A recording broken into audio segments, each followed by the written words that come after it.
The Grandest Game by Jennifer Lynn Barnes, an Inheritance Games novel.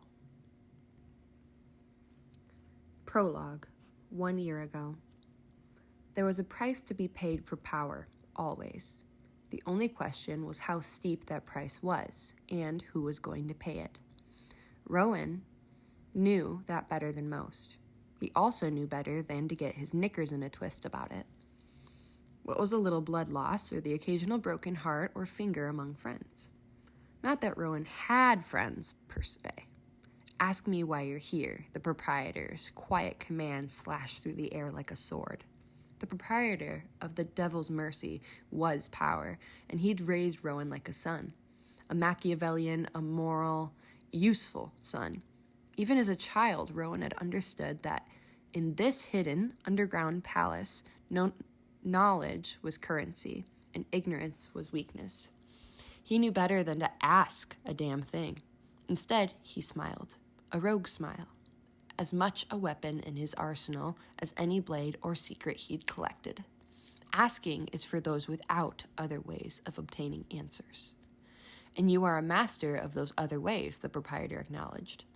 An observation, manipulation, the ability to go unseen or command a room at will. I am also quite easy on the eyes. Rowan was playing a dangerous game, but then that was the only kind of game he'd ever played. If you will not ask, the proprietor's hand curved around the handle of his ornate silver cane. Then tell me, Rowan, why have I summoned you here? This was it. Certainty thrummed through Rowan's veins as he answered, the succession.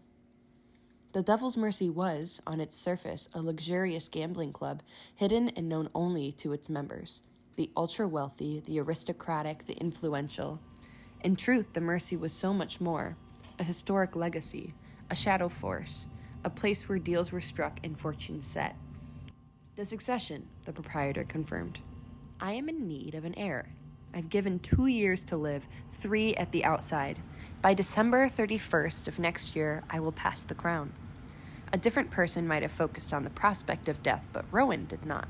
In 200 years, control of the Mercy had passed only 4 times before. The heir was always young, the appointment for life. This was and had always been Rowan's endgame. I am not your only option for an heir. Why should you be? Coming from the proprietor, that was not a rhetorical question. Make your case, boy. I know every inch of the Mercy, Rowan thought. Every shadow, every trick. The membership knows me. They know not to cross me. You already spoken of my skills, the most palatable ones, at least. Out loud, Rowan opted for a different tactic. We both know I'm a magnificent bastard. You are everything I made you to be. But some things must be won. I'm ready. Rowan felt the way he did every time he stepped into the ring to fight, knowing that pain was inevitable and irrelevant. There's a buy-in, the proprietor cut to the case. To take control of the Mercy, you must first purchase your stake. 10 million pounds should suffice. Automatically, Rowan's mind began charting paths to the ground. The fact that he could see options set off his sixth sense. What's the catch? The catch, my boy, is what it ever was.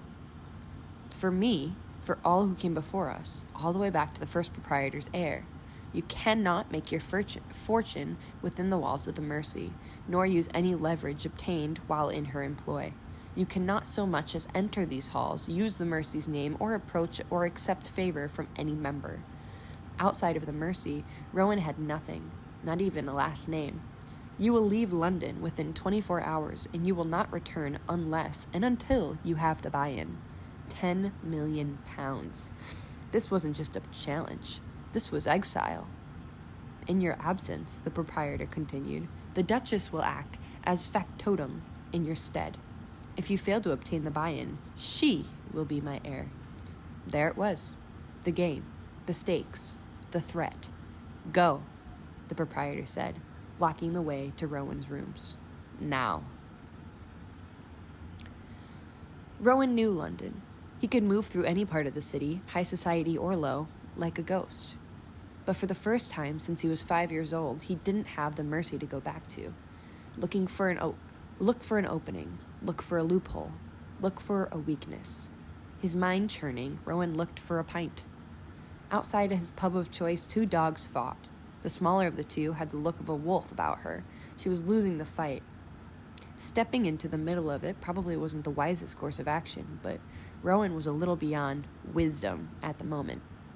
When the larger dog had been sent on its way, Rowan wiped the blood off his forearm and knelt down to... Rowan wiped the blood off his forearm and knelt in front of the smaller one. She snarled. He smiled. The pub door opened. Inside, a television blared, an anchor's voice. We're hearing reports that the first annual Grandest Game, the sprawling, mind-twisting competition designed and funded by the Hawthorne heiress, Avery Grams, has reportedly reached its conclusion. A winner of the $17 million prize is expected to be announced via live stream. The door slammed shut. Rowan met the dog's wolfish gaze. Annual, he murmured, meaning that next year there would be another. He would have a year to plan, a year to arrange things just so. Fortunately, Avery Grams had never been a member of the Devil's Mercy. Hello, loophole. Rowan stood. He reached for the pub door and glanced down. Coming? He asked the dog. Inside, the owner of the pub recognized Rowan immediately. What'll it be? Even without backing of the Mercy, a man of Rowan's skill and reputation still had a card or 2 to play. A pint for me, he said, and a steak for her. Rowan's lips curved, more on one side than the other, and transportation out of London. Tonight.